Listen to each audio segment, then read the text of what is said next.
পতেঙ্গায় বিধ্বস্ত বিমান বাহিনীর প্রশিক্ষণ বিমান আছড়ে পড়ল কর্ণফুলী নদীতে। এক পাইলটের মৃত্যুর খবর জানিয়েছে পুলিশ। হঠাৎ করে বিমান প্রশিক্ষণ অবস্থায় আকাশে আগুন ধরে গেছে। আমাদের ডুবুরি টিম প্লাস নৌবাহিনী ডাইভিং টিম দুইটা টিম নিচে নেবে, পানির নিচে নেবে, ওটা আইডেন্টিফাই করে। চিত্রনায়ক সোহেল চৌধুরী হত্যা মামলায় বিতর্কিত ব্যবসায়ী আজিজ মোহাম্মদ ভাই সহ ৩ জনের যাবজ্জীবন, শীর্ষ সন্ত্রাসী ইমন, আশিস চৌধুরী সহ ৬ আসামি খালাস। চেষ্টা করা হচ্ছে যে আসামিদেরকে এই মামলা থেকে কিভাবে খালাস করানো যায়, অব্যাহত এই ধরনের একটা অপচেষ্টা ছিল। ভারতের পররাষ্ট্র সচিবের সাথে বৈঠকে নেপাল থেকে জলবিদ্যুৎ আনার বিষয়ে আলোচনা জানালেন মন্ত্রী। তিস্তা প্রকল্প নিয়েও ইতিবাচক তিনি।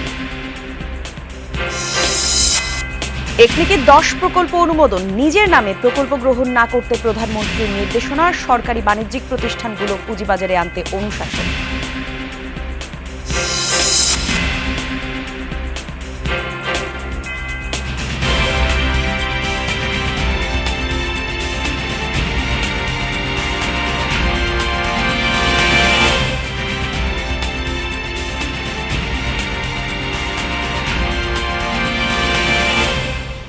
যমুনা নিউজে আমন্ত্রণ আপনাদের সবাইকে। আমি জান্নাতুল কলি আছি আপনাদের সাথে। শিরোনাম দেখছিলেন দর্শক, বিস্তারিত জানাবো। চট্টগ্রামে কর্ণফুলী নদীতে বিধ্বস্ত বাংলাদেশ বিমানের প্রশিক্ষণ যুদ্ধ বিমানের এক পাইলট নিহত হয়েছে। বিষয়টি নিশ্চিত করেছেন বন্দর জোন পুলিশ। আহত আরেক পাইলট হাসপাতালে চিকিৎসাধীন। জহুরুল হক ঘাঁটি থেকে উড্ডয়নের পর আগুন ধরে গেলে জ্বলন্ত বিমান থেকে প্যারাশুট নিয়ে নদীতে লাফ দিয়েছিলেন দুজনেই। ডুবে যাওয়ায় বিমানটির সন্ধানে নদীতে উদ্ধার অভিযান চালাচ্ছে নৌবাহিনী, বিমান বাহিনী, কোস্টগার্ড ও ফায়ার সার্ভিস। সকাল 10:30টার দিকে চট্টগ্রামের জহুরুল হক ঘাঁটি থেকে উড্ডয়নের পরপরই প্রশিক্ষণ যুদ্ধ বিমানটির পেছনের অংশে আগুন ধরে যায়। এক পর্যায়ে বিমানটি বোট ক্লাবের পেছনে কর্ণফুলী নদীতে ছিটকে পড়ে ডুবে যায়। এ সময় বিমানে থাকা 2 পাইলট, উইং কমান্ডার সোহান এবং স্কোয়াড্রন লিডার অসীম জাওয়াদ প্যারাশুট নিয়ে নদীতে লাফ দেন। আশপাশের নৌকায় থাকা মানুষ তাদের উদ্ধার করে তীরে নিয়ে আসেন। এরপর নেওয়া হয় হাসপাতালে। হঠাৎ দেখছি পাকার মধ্যে আগুন লেগে গেছে। তারপরে দেখতেছি পাইলট এদিক দিয়ে নামে এদিক দিয়ে ঘুরাইয়ে নদীর মধ্যে ফেলে দিছে। সঙ্গে সঙ্গে এখানে আসার পর দেখছি পাইলটকে মাঝি নিয়ে আসছে। যখন আকাশে আগুন ধরছে তখন মনে করেন এই নদীর উপরে করতেছে, করার পরে প্যারাশুট দিয়ে ওরা নামছে আর বিমানটা এই জায়গায় ফুটছে। এই সাগরের মধ্যে মনে করেন বিমানটা পড়ে গেছে। জোরে চালাতে পারেনি, মানে আগুন ধরে গেছে। স্পিড নেবে আর কি, স্পিড নেওয়ার সাথে আগুন ধরে গেছে। আগুন ধরার পরে মানে ওই র্যাঙ্ক করতে করতে আর উপায় নাই, পানিতে নামাই দিছে, কন্ট্রোল করতে না পারে পানিতে নামাই দিছে। অতটুকু পর্যন্ত দেখছি। উইং কমান্ডার সোহান স্যার ছিল আর স্কোয়াড্রন লিডার আসিম স্যার ছিল। এই 2 জন অফিসার। আসিম স্যারের একটু অবস্থা একটু ভালো না, সঙ্গে সঙ্গে নেভি হাসপাতাল নিয়ে গেছে এমআই রুমে। আর স্কোয়াড্রন লিডার সোহান স্যার এখানে ভর্তি করাইছে, এখানে সবাইকে নিয়ে গেছে। 2 জনই ছিল। হ্যাঁ, বিমানটা এদিকে আসছে, এইখানে একটা নীল বয়া আছে, এই বয়ার ফাঁসা আসিয়ারে এটা নিচের দিকে পড়ে গেছে। এক টুকরা এই ফেসে পড়ছে বয়ার, এক টুকরা এই ফেসে পড়ছে, 2 টুকরা হয়ে গেছে। এ যদি 5-10 সেকেন্ড এদিক সেদিক হইতো একটা যাত্রীবাহী শিপকো অ্যাক্সিডেন্ট করতো। যাত্রীবাহী যে এফবি তাজউদ্দিন ওই জাহাজটি, হ্যাঁ, ওটের উপরে পড়তো। উইং কমান্ডার সোহানের অবস্থা স্থিতিশীল থাকলেও বেলা 12টার দিকে নেভি হাসপাতালে চিকিৎসাধীন অবস্থায় স্কোয়াড্রন লিডার অসীম জাওয়াদের মৃত্যু হয় বলে নিশ্চিত করেছে বন্দর জোন পুলিশ। 2010 সালে বাংলাদেশ এয়ারফোর্স একাডেমিতে যোগদান করা এই পাইলট ফ্লাইং ইনস্ট্রাক্টরস স্কুলে স্টাফ ইন্সট্রাক্টর হিসাবে কর্মরত ছিলেন। তিনি 2 সন্তানের জনক।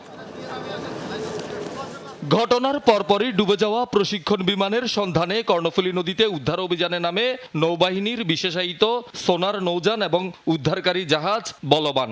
তলদেশে নামানো হয় একাধিক ডুবুরি, আছে ফায়ার সার্ভিস ও বিমান বাহিনীর টিমও। রাশিয়ার তৈরি YAK-130 অ্যাডভান্স জেট প্রশিক্ষণ বিমানটি যান্ত্রিক ত্রুটির কারণে বিধ্বস্ত হয়েছে বলে প্রাথমিকভাবে ধারণা করা হচ্ছে।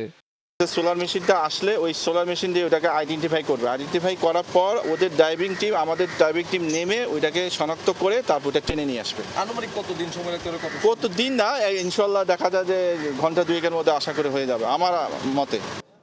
দুর্ঘটনার পর সতর্কতার অংশ হিসেবে কর্ণফুলী নদীর মোহনায় কিছু সময় আমদানি রপ্তানি পণ্য বোঝাই জাহাজ চলাচল বন্ধ রাখা হলেও পরে আবার চালু হয়। শহীদুল সুমন, যমুনা নিউজ, চট্টগ্রাম। বিমান বাহিনীর বিধ্বস্ত প্রশিক্ষণ বিমান উদ্ধারে কর্ণফুলী নদীতে অভিযান চালাচ্ছে নৌবাহিনী, আর সেখানে আছেন সহকর্মী আল আমিন শিকদার। যাচ্ছি তার কাছে। আল আমিন, উদ্ধার কাজ এখন কোন পর্যায়ে আছে, একটু আমাদেরকে বিস্তারিত তথ্য যদি জানাতেন।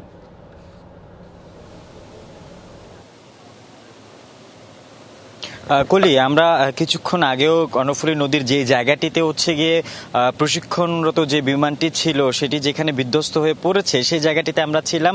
ধারণা করা হচ্ছে যে সেই জায়গাটিতেই আসলে পড়েছে। এমন একটি জায়গা আসলে নির্ধারণ করে বাংলাদেশ নৌবাহিনীর একাধিক ডুবুরি দল, একটি বিশেষায়িত নৌযান রয়েছে তাদের সোনার, আসলে সেটি একটি ডিটেক্টর নৌযান, যেটি আসলে নদীর তলদেশে যদি কিছু থাকে সেটি স্ক্যানারের মাধ্যমে সেই ডিটেক্টর যে যন্ত্রটি রয়েছে সেটির মাধ্যমে জানতে পারে, আসলে শনাক্ত করতে পারে কোন জায়গায় কি রয়েছে। সেই যন্ত্রটির মাধ্যমে কিন্তু চেষ্টা করা হচ্ছে বিমানটি আসলে কোন জায়গায় রয়েছে সেটি জানার চেষ্টা করা হচ্ছে। এবং এখন পর্যন্ত আমরা যেটি জানতে পেরেছি যে সেই পরিমাণে কোনো তথ্য তারা পায়নি, অর্থাৎ শনাক্ত করার যে তথ্য সেটি এখন পর্যন্ত নিশ্চিত হওয়া যায়নি। তারা চেষ্টা চালিয়ে যাচ্ছে। তাদের এইটির জন্য যে বিশেষায়িত নৌযান সেটির নাম যেমন সোনার, তেমনি শনাক্ত হওয়ার পর যেই জাহাজটির মাধ্যমে এই বিমানটি উদ্ধার করা হবে সেটির নাম হচ্ছে যে বলবান, অর্থাৎ উদ্ধারকারী জাহাজ বলবান। এই দুটি নৌযান দিয়ে কিন্তু মূলত এই যেটি আসলে বিধ্বস্ত হয়ে পড়েছে বিমানটি, সেই বিমানটি উদ্ধারের চেষ্টা করছে বাংলাদেশ নৌবাহিনী। এবং তাদের বেশ কিছু আমরা দেখেছি যে ডুবুরির দল, তারা কিন্তু আসলে কিছুক্ষণ পরপরই দেখছি যে তাদের যে অক্সিজেনের যে সিলিন্ডারগুলো রয়েছে, অক্সিজেন মাস্ক পরে কিন্তু তারা চেষ্টা করছেন নদীর তলদেশে যাওয়ার এবং সেখানে গিয়ে অবস্থানের শনাক্তর চেষ্টা করছে। তবে এখন নদীতে জোয়ার চলছে, জোয়ারের পর যখন ভাটাটি শুরু হবে সেই সময়টিতে হয়তো আরো পরিষ্কারভাবে সেটি শনাক্ত আরো সুগম হবে, এমনটাই কিন্তু বাংলাদেশ নৌবাহিনীর পক্ষ থেকে জানানো হয়েছে। তারপরেও কিন্তু তারা তাদের যে আধুনিক যন্ত্রপাতি রয়েছে সেগুলোর মাধ্যমে বিমানটির শনাক্তের চেষ্টা চালিয়ে যাচ্ছে। ধন্যবাদ আপনাকে। 25 বছর আগে জনপ্রিয় চিত্রনায়ক সোহেল চৌধুরী খুনের ঘটনায় দায়ের করা মামলায় রায় হলো আজ। রায়ে হত্যার মূল পরিকল্পনাকারী আজিজ মোহাম্মদ ভাই সহ 3 জনকে যাবজ্জীবন কারাদণ্ড দিয়েছেন আদালত। তবে খালাস পেয়েছেন চার্জশিটে থাকা 4 ভাড়াটে খুনি সহ 6 আসামি। দুপুরে ঢাকার দ্রুত বিচার ট্রাইব্যুনাল 2-এর বিচারক অরুণাভ চক্রবর্তী এই রায় ঘোষণা করেন। রায়ে আদালত বলেন, সাক্ষীরা গা বাঁচিয়ে সাক্ষ্য দিয়েছেন, গায়েব করে দেওয়া হয়েছে মামলার সিডিও। 90 দশকের জনপ্রিয় নায়ক সোহেল চৌধুরী ভাগ্যের নির্মম পরিহাসে মাত্র 33 বছর বয়সে থেমে যায় যার জীবন প্রদীপ। সন্ত্রাসীর গুলিতে চলচ্চিত্রের আকাশ থেকে ঝরে পড়ে এক নক্ষত্র। ডিবির তদন্তে উঠে আসে খুনের পেছনে লোমহর্ষক ঘটনা। বনানীর ট্রাম ক্লাবে গান বাজনা বন্ধ করতে বলায় পরিকল্পিতভাবে ভাড়াটে খুনি দিয়ে হত্যা করা হয় জনপ্রিয় এই নায়ককে, যার নেপথ্যে কলকাঠি নাড়েন বিতর্কিত ব্যবসায়ী আজিজ মোহাম্মদ ভাই। সাথে ছিলেন ট্রাম ক্লাবের মালিক বান্টি ইসলাম আর আশিস রায় চৌধুরী। পরবর্তীতে মোট 9 জনের নামে চার্জশিট দেয়া হলেও মামলা ঝুলে থাকে দীর্ঘ সময়। সাক্ষ্য প্রমাণ শেষে অবশেষে 26 বছর পর বৃহস্পতিবার রায় ঘোষণা করেন ঢাকার দ্রুত বিচার ট্রাইব্যুনাল 2-এর বিচারক অরুণাভ চক্রবর্তী। এ সময় আদালতে হাজির ছিলেন মাত্র 2 জন আসামি। রায়ে ব্যবসায়ী আজিজ মোহাম্মদ ভাইসহ 3 আসামিকে যাবজ্জীবন কারাদণ্ড দেয়া হয়। তবে সাজা পাননি সোহেল চৌধুরীকে গুলি করা শীর্ষ সন্ত্রাসী ইমন ও মামুন সহ 6 জন। আদালতে রাষ্ট্রপক্ষ থেকে সাক্ষী যতটুকু এনেছে তারা কেউ এই ঘটনার কথা বলে নাই এবং তারা সাক্ষী দিয়েছে, তারা হলফ করে সাক্ষী দিয়েছে এবং তাদের ফ্যামিলি মেম্বারই অনেকে সাক্ষী দিতে আসে না। তো এই জন্য কি যাদের ফ্যামিলির আত্মীয়স্বজন মানে তারা যদি সাক্ষী না আসে তো সেই জন্য কি আদালত বসে থাকবে? দীর্ঘদিন মামলাটা সর্বোচ্চ এবং এটা প্রাধান্য মহামান্য সুপ্রিম কোর্টের আদেশ অনুযায়ী এই মামলাটার বিচার কার্যক্রম নিষ্পত্তি হয়েছে। রায় ঘোষণার সময় আদালত বলেন, সাক্ষীরা গা বাঁচিয়ে সাক্ষ্য দিয়েছেন, গায়েব করে দেওয়া হয়েছে মামলার সিডিও। অন্যান্য যে আসামি যাদেরকে খালাস দেওয়া হলো, পূর্ণাঙ্গ রায়টা পেলে আমরা যদি দেখবো যে যদি এটা আপিল করা যায় সেটা আমরা না এখন সন্তুষ্ট অসন্তুষ্ট ব্যাপার না। রায় ঘোষণার সময় নায়ক সোহেল চৌধুরীর পরিবারের কাউকেই দেখা যায়নি। রাব্বি সিদ্দিকী, যমুনা নিউজ, ঢাকা। নিজের নামে প্রকল্প গ্রহণ না করতে নির্দেশনা দিয়েছেন প্রধানমন্ত্রী শেখ হাসিনা। বলেছেন সরকারি বাণিজ্যিক প্রতিষ্ঠানগুলো পুঁজিবাজারে অন্তর্ভুক্ত করতে হবে। সকালে একনেক সভায় প্রধানমন্ত্রী এসব অনুশাসন দিয়েছেন। একনেকের সভায় 10টি প্রকল্প অনুমোদন দেওয়া হয়। বাস্তবায়নে খরচ হবে 5,563 কোটি টাকা। অর্থবছরের শেষ সময়ে এসে অবকাঠামো খাতের উন্নয়নে জোর দিয়েছে সরকার। স্থাপন করা হবে খুলনা মেডিকেল বিশ্ববিদ্যালয়ে, নির্মাণ করা হবে চট্টগ্রাম মেডিকেল কলেজের বার্ন ইউনিট। নতুন বাজেট পেশের আগে এই সভায় গ্রামীণ অবকাঠামো উন্নয়নেও গুরুত্ব দেওয়া হয়। অবকাঠামো অনুমোদন পেয়েছে বরিশাল, পিরোজপুর ও ঝালকাঠি জেলার পল্লী ও গ্রামীণ অবকাঠামো উন্নয়ন প্রকল্প। মাননীয় প্রধানমন্ত্রীর বদান্যতা যে উনি নিজের নাম ব্যবহার করে কোনো প্রকল্প নেওয়া উনি যেতে চান না। শেয়ার বাজারে আমাদের যে কোম্পানিগুলি আছে, সরকারি কোম্পানিগুলি আছে, সেগুলি যেন শেয়ার বাজারে অন্তর্ভুক্ত হয়। অর্থ মন্ত্রণালয় উনি অর্থ বিভাগে এই বিষয়ে কাজ করার জন্য অনুশাসন দিয়েছেন। বেজিংয়ের তুলনায় দিল্লি সরকারই পাবে অগ্রাধিকার। ভারতের পররাষ্ট্র সচিবের সাথে বৈঠকের পর অবস্থান স্পষ্ট করলেন পররাষ্ট্রমন্ত্রী ডক্টর হাসান মাহমুদ। জানান, তিস্তা বহুমুখী প্রকল্পে অর্থায়ন করতে চায় ভারত। সাথে নেপাল, ভুটান থেকে জলবিদ্যুৎ আনতেও দিল্লির অনাপত্তি পাওয়ার খবর দিয়েছেন হাসান মাহমুদ। লোকসভা নির্বাচনের মধ্যেই ঢাকা সফরে ভারতের পররাষ্ট্র সচিব। দিনের শুরুতে প্রধানমন্ত্রী শেখ হাসিনার সাথে সাক্ষাৎ করে ভারত সফরের আমন্ত্রণ পৌঁছে দেন ভারতের এই শীর্ষ কূটনীতিক। এ সময় কানেক্টিভিটি বাড়ানো এবং আঞ্চলিক নিরাপত্তা সহ তারা বিভিন্ন ইস্যুতে কথা বলেন। গণভবন থেকে পররাষ্ট্র মন্ত্রণালয়ে আসেন বিনয় মোহন কোয়ার্তা। পররাষ্ট্রমন্ত্রীর সাথে তার সৌজন্য সাক্ষাৎ চলে ঘণ্টা খানেক। সে সময় বাংলাদেশিদের জন্য ভিসা সহজ করার কথা তোলেন পররাষ্ট্রমন্ত্রী। দিল্লি না বেইজিং, কোথায় প্রধানমন্ত্রী আগে যাচ্ছেন জানতে চাওয়া হয় মন্ত্রীর কাছে। দিল্লি তো আমাদের কাছে, বেইজিং একটু দূরে। মাননীয় প্রধানমন্ত্রী অনেক আগে থেকেই ভারত সফরের কথা রয়েছে, কিন্তু তাদের সেখানে যেহেতু ইলেকশন, সেই ইলেকশন শেষ না হওয়া পর্যন্ত তো কখন সফর হবে সেটি নির্ধারণ করা যাচ্ছে না। মন্ত্রীর সাথে আলোচনায় আসে তিস্তা বহুমুখী প্রকল্পের কথা। চীনের পর তাতে যুক্ত হওয়ার আগ্রহ জানিয়েছে ভারতও। ইন্ডিয়া সেখানে ফিন্যান্স করতে চায়। আমি যেটা বলেছি সেটি হচ্ছে এই তিস্তা যে প্রকল্পটি বাস্তবায়ন করা হবে সেটি আমাদের নিড অনুযায়ী হতে হবে, আমাদের নিড যাতে ফুলফিল হয় সেভাবে হতে হবে। নেপাল ও ভুটান থেকে জলবিদ্যুৎ আনতেও দিল্লির সম্মতি মিলেছে, এমনটা জানান মন্ত্রী। নেপাল থেকে জলবিদ্যুৎ আমদানি করার ক্ষেত্রে সবকিছু ফাইনালাইজ হয়েছে। ট্যারিফ নিয়ে সেটিও অনেকটা চূড়ান্ত হয়েছে। সেটি আমাদের পারচেস কমিটিতে যাবে এবং সেটি হলে পরে আমরা নেপাল থেকে 40 মেগাওয়াট বিদ্যুৎ আমদানি করতে পারবো। সাংবাদিকদের পররাষ্ট্রমন্ত্রী জানান, নতুন উচ্চতায় পৌঁছেছে ঢাকা দিল্লি সম্পর্ক। তানফির মৌসুম, যমুনা নিউজ, ঢাকা। আগামীকাল ব্যক্তিগত সফরে গোপালগঞ্জের টুঙ্গিপাড়ায় যাচ্ছেন প্রধানমন্ত্রী শেখ হাসিনা। সকাল 7টায় সড়কপথে গণভবন থেকে রওনা দেবেন তিনি। টুঙ্গিপাড়ায় পৌঁছে বঙ্গবন্ধু শেখ মুজিবুর রহমানের সমাধিতে পুষ্পস্তবক অর্পণ এবং শ্রদ্ধা জানাবেন। এরপর বীর শহীদদের আত্মার মাগফিরাতে কামনা করবেন, দোয়া এবং মোনাজাতেও অংশ নেবেন বঙ্গবন্ধু কন্যা। এরপর বিকেলে সড়কপথে ঢাকায় ফিরবেন শেখ হাসিনা। প্রধানমন্ত্রীর আগমনকে ঘিরে জেলা জুড়ে নেওয়া হয়েছে কঠোর নিরাপত্তা ব্যবস্থা। মাননীয় প্রধানমন্ত্রী সফরকে নিরাপদ, নির্বিঘ্নে এবং সফল করার লক্ষ্যে জেলা প্রশাসন যাবতীয় প্রস্তুতি সম্পন্ন করেছে। এছাড়া আইন শৃঙ্খলা রক্ষাকারী বাহিনীর সাথে সার্বিক সমন্বয়মূলক ব্যবস্থা গ্রহণ করা হয়েছে। ষষ্ঠ উপজেলা নির্বাচনের প্রথম ধাপে 139 উপজেলায় 36.01% ভোট পড়েছে।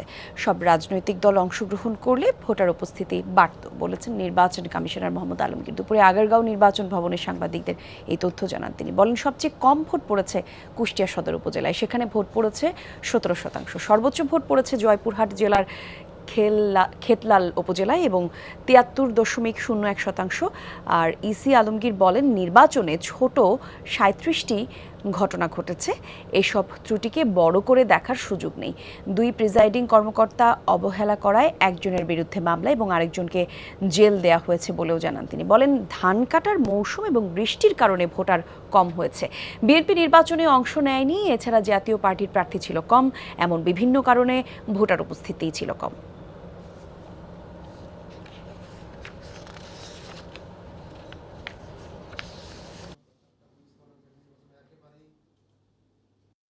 আজকে হঠাৎ বৃষ্টি আসায় অনেকেই বিশেষ করে হাওড়া এলাকার লোকজন ভয় পেয়ে গেছে যে বন্যা হয়ে গেলে তো তাদের ধানগুলো তলিয়ে যেতে পারে, বা রাজনৈতিক দল যদি তাকে সেখানে অংশগ্রহণ না করে তাহলে স্বাভাবিক তাদের যারা সমর্থক ছিল তারা নির্বাচনে ভোট দিতে আসেনি। সকল রাজনৈতিক দল আসলে ভোটের হার আরও বেশি হতো। মিল্টন সমাদ্দারের দেয়া 900 লাশ দাফনের তথ্য ছিল মিথ্যা। মূলত 135টি লাশ দাফনের কথা সে স্বীকার করেছে, তবে তারও কোনো সঠিক তথ্য দিতে পারেনি বলে জানিয়েছে ডিবি প্রধান হারুনুর রশিদ। দুপুরে ডিবি কার্যালয়ে ব্রিফিংয়ে তিনি জানান, মিল্টন নিজেই অপারেশনের নামে ব্লেড দিয়ে আশ্রিতদের গায়ে কাঁটাছেঁড়া করত। মানবতার ফেরিওয়ালা সেজে যারা মানব সেবার কথা বলছে তাদের সবার কার্যক্রমের ওপর নজর রাখা হচ্ছে। ডিবি প্রধান বলেন, অধিকাংশ অভিযোগ এবং নির্যাতনের কথাও রিমান্ডে স্বীকার করেছেন মিল্টন সমাদ্দার। অনেক ভিআইপির সাথে যোগাযোগ থাকায় সে কাউকে পরোয়া করত না বলেও জানান ডিবির এই কর্মকর্তা।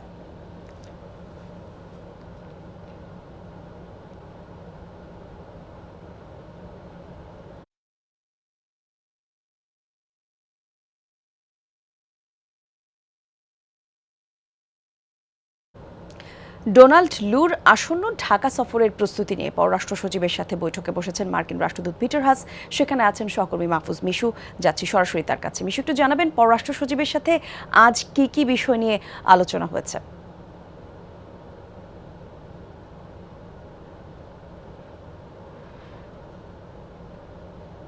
সফরের ডোনাল্ড সফরটি 14 থেকে 15ই মে ঢাকায় ওনার আসার কথা, এবং আওয়ামী লীগ এ দফায় সরকার গঠনের পরে এটি ডোনাল্ডের প্রথম সফর। আপনি জানেন 2023 সালের জানুয়ারিতে তিনি ঢাকা সফর করেছিলেন এবং সেই সময় মানবাধিকার সহ নির্বাচন, গণতন্ত্র নিয়ে মার্কিন যুক্তরাষ্ট্রের যে অবস্থান সেটি বাংলাদেশের সরকার এবং অন্যান্য নীতি নির্ধারকদেরকে জানিয়েছিলেন। আজকে পিটার হাসের যে পররাষ্ট্র সচিবের সঙ্গে সাক্ষাৎ, সেই সাক্ষাতে পিটার হাসের সঙ্গে দূতাবাসের অন্যান্য কর্মকর্তারাও ছিলেন, এমনকি রোহিঙ্গা শরণার্থী নিয়ে কাজ করেন এমন কর্মকর্তারাও ছিলেন। কিন্তু সেই সফর নিয়ে পিটার হাস বা তারা এই বিষয়ে আমাদেরকে কিছুই জানেন না। আমরা ধারণা করছি বাংলাদেশের পররাষ্ট্র সচিব মাসুদ বিন মোমেন তিনি কিছুক্ষণ পর হয়তো আমাদেরকে ব্রিফ করবেন, তখন আমরা আপনাদেরকে বিস্তারিত বলতে পারবো। কিন্তু গতকালকে পররাষ্ট্রমন্ত্রী ডক্টর হাসান মাহমুদ যেমনটি জানিয়েছেন যে মার্কিন যুক্তরাষ্ট্রের সঙ্গে এই নতুন প্রশাসন অর্থাৎ শেখ হাসিনা সরকার 7 জানুয়ারি নির্বাচনের শপথ নেওয়ার পরে এটি প্রথম উচ্চ পর্যায়ের সফর, এবং সেই সফরের মধ্য দিয়ে দুই সরকারের মধ্যে বোঝাপড়া আরও শক্তিশালী হবে। পাশাপাশি রোহিঙ্গা শরণার্থী সংকট কিভাবে সমাধান করা যায় সেটি হবে আলোচনার মূল উপজীব্য। বলি আমাদের সঙ্গে যুক্ত হওয়ার জন্য। দর্শক, এই ছিল যমুনা নিউজে।